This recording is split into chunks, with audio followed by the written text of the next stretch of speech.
dear students, welcome back to part 2 of a chapter 10 which is the final chapter of class 12th economics foreign trade in India। बच्चों पिछले lecture में हमने देखा था किस तरीके से हमारे कंट्री का इंपोर्ट और एक्सपोर्ट जो है, जिसमें सबसे ज़्यादा हम इंपोर्ट करते हैं, कुछ ऐसे प्रोडक्ट्स हैं जिसको इंपोर्ट ज़्यादा करते हैं, कुछ ऐसे प्रोडक्ट्स भी है जिसमें हमारा इंपोर्ट जो है वो डिक्लाइन हो चुका है। ऐसे कई सारे प्रोडक्ट्स हैं जो हम हमारी कंट्री से बाहर भी एक्सपोर्ट करते हैं। तो ऐसी कई सारी कंट्रीज़ है जिसके साथ में हम ट्रेड में डील करते हैं, जो हमारा फॉरेन ट्रेड है। आज जो हम देखने वाले हैं दो इंपॉर्टेंट कॉन्सेप्ट है, बैलेंस ऑफ पेमेंट और हमारा बैलेंस ऑफ ट्रेड। तो ये दो कॉन्सेप्ट आज हम पढ़ेंगे। सबसे पहले आता है हमारा balance of payment. Balance of payment होता क्या है? बैलेंस ऑफ पेमेंट जो है basically it is a systematic record of all international economic transactions. जितने भी इकोनॉमिक ट्रांजेक्शन्स हमारे होते हैं इंटरनेशनल इकोनॉमिक ट्रांजेक्शन्स जो भी होते हैं, उसका जो हम एक रिकॉर्ड पूरा मेंटेन करके रखते हैं, सिस्टमैटिक रिकॉर्ड बना कर रखते हैं। बैलेंस ऑफ पेमेंट का of a country is a systematic record of all international economic transactions of that country. इसका जिसके साथ ट्रेड चल रहा है उस कंट्री के साथ जितना भी ट्रांजैक्शन हुआ है उसको एक सिस्टमैटिकली रिकॉर्ड करके रखना during a given period, usually a year. तो जो हमारे अकाउंटिंग ईयर को हम हमेशा पूरे साल के एंड में जब खाता हमारा बंद करते हैं तो हम जितने भी ट्रांजैक्शंस करते हैं उन सबको क्या करते हैं, कैलकुलेट करते हैं। बैलेंस ऑफ पेमेंट क्या है? जितनी भी कंट्रीज़ के साथ में हम ट्रेड करते हैं तो सबका अलग अलग हमने क्या करके रखा है यहाँ पर, उस कंट्री के हिसाब से कितना कहाँ से कितना रेवेन्यू आया है, कितना कहाँ पर हमको देना है। जितने भी इकोनॉमिक ट्रांजेक्शन्स हैं इंटरनेशनली उसको हम अपने पास सिस्टमैटिकली मेंटेन करके रखते हैं, उसे हम बुलाते हैं balance of payment. Now, according to Ellsworth, balance of payment is a summary statement. Summary statement है किसका? Of all the transactions between residents of one country and the rest of the world. यानी हमारे country के से दूसरे country के साथ में दुनिया भर में जितने भी साथ में हमने क्या किया है, ट्रेड किया है, तो उसका एक समरी स्टेटमेंट जो होता है उसे हम बुलाते हैं balance of payment. According to Walter Cross, the balance of payments of a country is a systematic record of all economic transactions completed, जितने भी इकोनॉमिक ट्रांजेक्शन्स हमने कंप्लीट किए हैं between its residents and rest of the world during a given period of time, usually a concept of a year. From the above definition, it is clear that the value of exchange of goods and services among the citizens, businessmen, firms, government. यानी कि यहाँ तक तो देखो हमने अभी ये दो बार ऑलरेडी पढ़ लिया है, तो सेम चीज़ है। बैलेंस ऑफ पेमेंट क्या है? सिस्टमैटिक रिकॉर्ड है जितने भी इकोनॉमिक ट्रांजेक्शन्स किए जाते हैं एक कंट्री के रेसिडेंट से दूसरे रेस्ट ऑफ द वर्ल्ड के साथ में, तो ये हमारा बैलेंस ऑफ पेमेंट होता है। अब यहाँ पर जो ये लाइन हमको बोल रही है कि ये डेफिनेशन से ये तो क्लियर होता है कि जितने भी value of exchange of goods and services है, चाहे सिटीजन्स के बीच में हो, बिजनेसमैन के बीच में हो, फर्म्स हो, गवर्नमेंट हो, it is included in balance of payment. सिर्फ रेसिडेंट्स नहीं, रेसिडेंट्स के साथ साथ बिजनेस भी होते हैं, फर्म्स भी होते हैं, गवर्नमेंट भी होती है। जिन्होंने जितना ज़्यादा ट्रांजेक्शन किया है, जिसके भी साथ ट्रांजेक्शन किया है, वो बैलेंस ऑफ पेमेंट में इंक्लूड होते हैं। Next we have is balance of trade. Balance of trade क्या है? ये डिफरेंस बिटवीन है। डिफरेंस किसके बीच में आता है? Value of a countries export and import for a given period. यानी हमने एक साल में कितना एक्सपोर्ट किया, कितना इम्पोर्ट किया, इन दोनों के बीच का डिफरेंस जो निकालते हैं वो आता है हमारा balance of trade. Balance of trade है उसको इंटरनेशनल ट्रेड बैलेंस भी बुलाया जाता है। बैलेंस ऑफ ट्रेड को इंटरनेशनल ट्रेड बैलेंस भी बुलाया जाता है।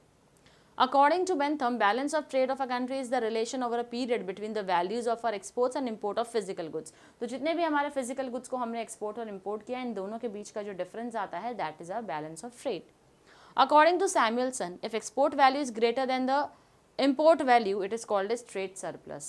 अगर हमारा export जो है वो हमारे import से बड़ा है तो वो हो जाता है हमारा trade surplus। क्या होता है हमारा? Trade surplus. सिमिलरली अगर हमारा import value is greater than export value then it is called as trade deficit.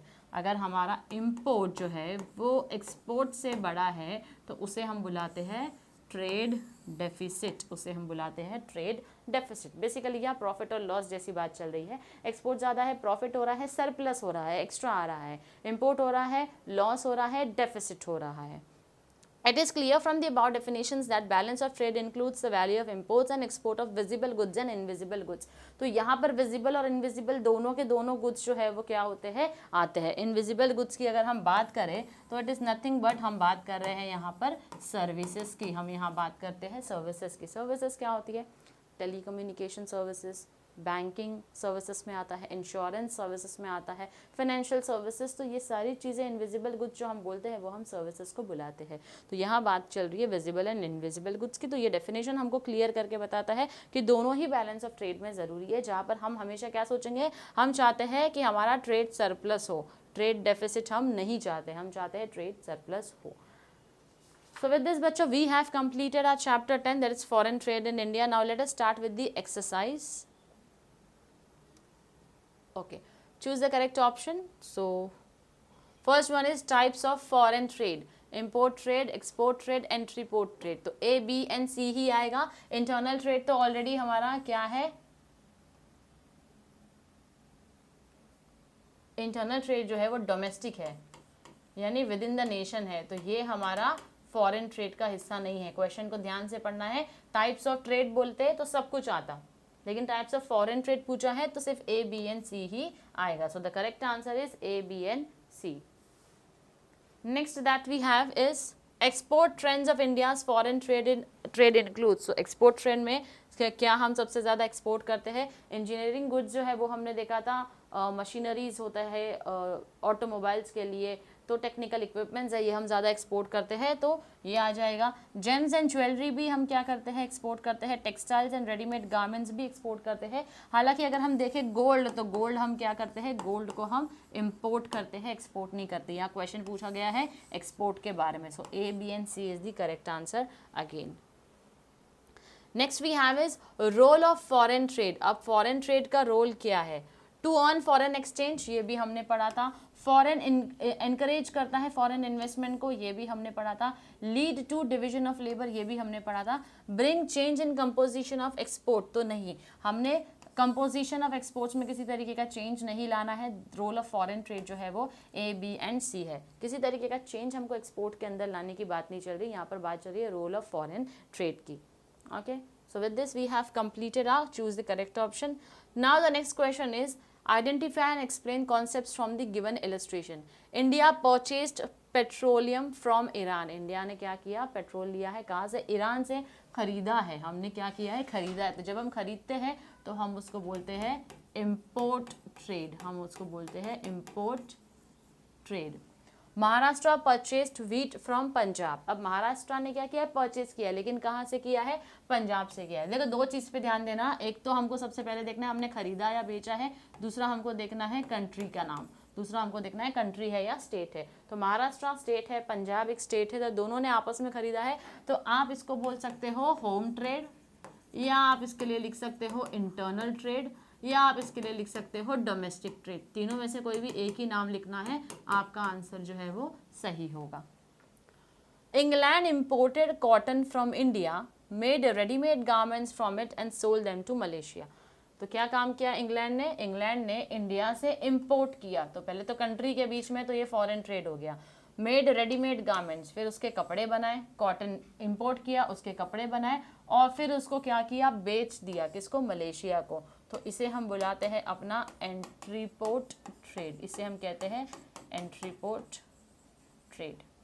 Japan sells smartphones to Myanmar, Japan sells smartphone to Myanmar, तो डेफिनेटली क्या है ये हमारा एक्सपोर्ट ट्रेड है।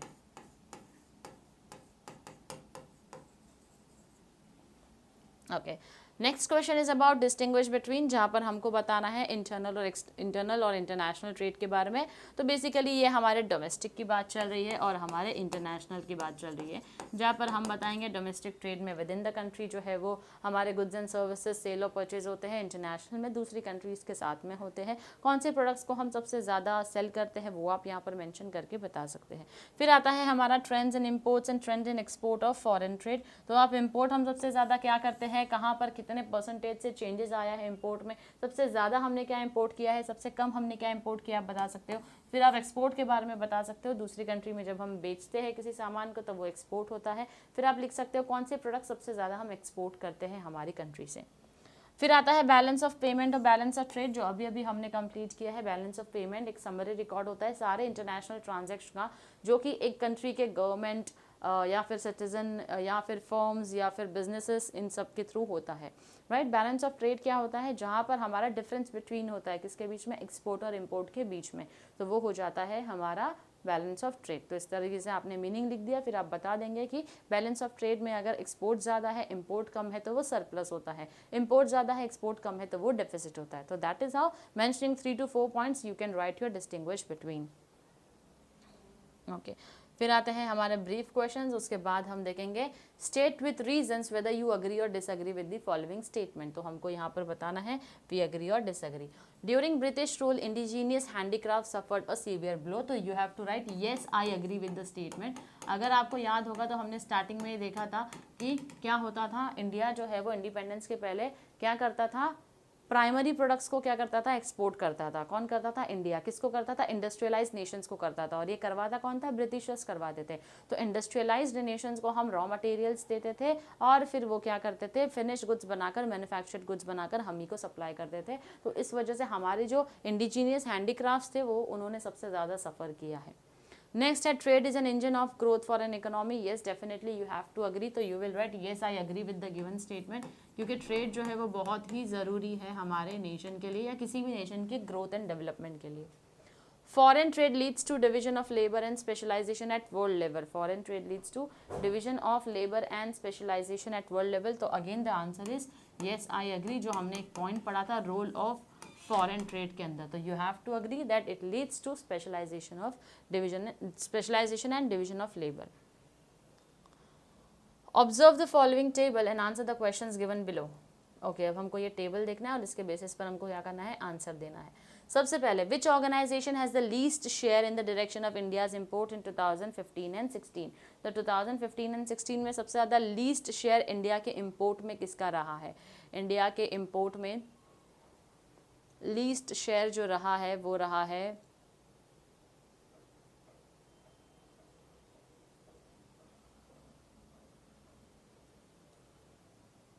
2015 एंड 16 की यहाँ बात चल रही है। तो हम देखेंगे 2015 एंड 16 में सबसे कम नंबर तो यही दिखाई दे रहा है, तो ईस्टर्न यूरोपियन EU जो है उसका कम शेयर रहा है। Then which organization has maximum share in India's direction of imports in 1990 to 91? तो सबसे ज़्यादा मैक्सिमम जो है 1990 से 91 के बारे में पूछा गया है, तो दैट इज़ योर OECD, जो हमको साफ साफ दिखाई दे रहा है OECD। Okay, next is third question को मैं रुका देती हूँ, पहले हम फोर्थ देखते हैं। State your opinion regarding the direction of India's import from 1990 to 91 to 2015-16। India के इंपोर्ट के बारे में आपको यहाँ पर अपना ओपिनियन देना है। तो आप 1990 से लेकर 1991 और 2015-16 का कंपैरेटिव स्टडी जो है यहाँ पर लिखेंगे। जैसा हमने देखा था अपने चैप्टर के अंदर, पार्ट 1 हमारे लेक्चर में आप देख सकते हैं, तो वहाँ कंपैरेटिव स्टडी करके हमको बताया गया है। एग्जाम्पल आप यहाँ पर ऐसे लिख सकते हो कि इंडिया का जो शेयर रहा है इंपोर्ट में 1990 से 91 में OECD का सबसे ज़्यादा कंट्रीब्यूशन रहा है, और 2015-16 में क्या हो गया है, वो डिक्लाइन हो गया। तो ऐसे आप अपने ओपिनियंस जो है वो यहाँ पर लिखेंगे। How much is the percentage of increase in the imports of developing nations in 2015-16 as compare to 1990 से 91। तो 1990 से 91 के कंपेरिजन में अगर हम यहाँ देखें तो कितना परसेंटेज इंक्रीज जो है वो हुआ है। डेवलपिंग नेशंस की यहाँ पर बात चल रही है। How much is the percentage of increase in the imports of developing nations in 15-16 as compare to 1990 से 91। तो यहाँ पर हमको जो निकालना है वो होगा सिर्फ और सिर्फ हमारे डेवलपिंग नेशंस के बारे में। तो यहाँ पर कितना परसेंटेज होगा वो हम कैलकुलेट करके क्या करेंगे, डेवलपिंग नेशंस का परसेंटेज इंक्रीज जो है वो हम बताएंगे। ओके, अब जो क्वेश्चन था हमारा, expand the abbreviations of OECD and OPEC. तो ओपेक तो मैंने आपको बोला था oil and petroleum exporting countries, organisation for petroleum exporting countries. Okay, OPEC जो है हमारा organisation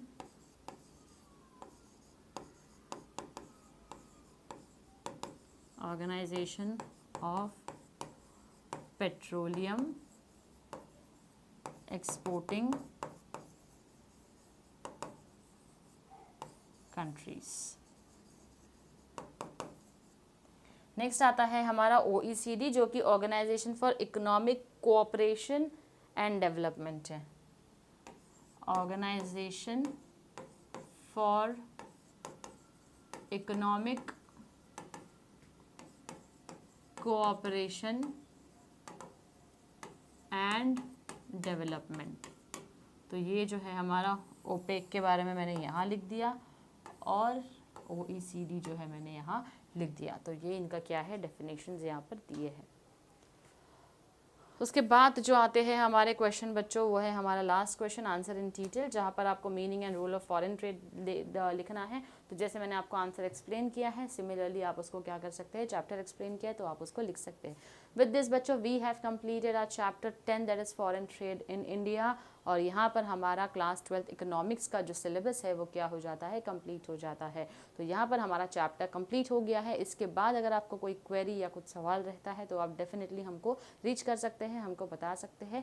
please stay tune to our application. अगर किसी भी तरीके की कोई क्वेरी हो, कोई लेक्चर्स चाहिए आपको, तो डेफिनेटली आप हमको बता सकते हैं। So with this we have completed, till then stay tune, thank you very much.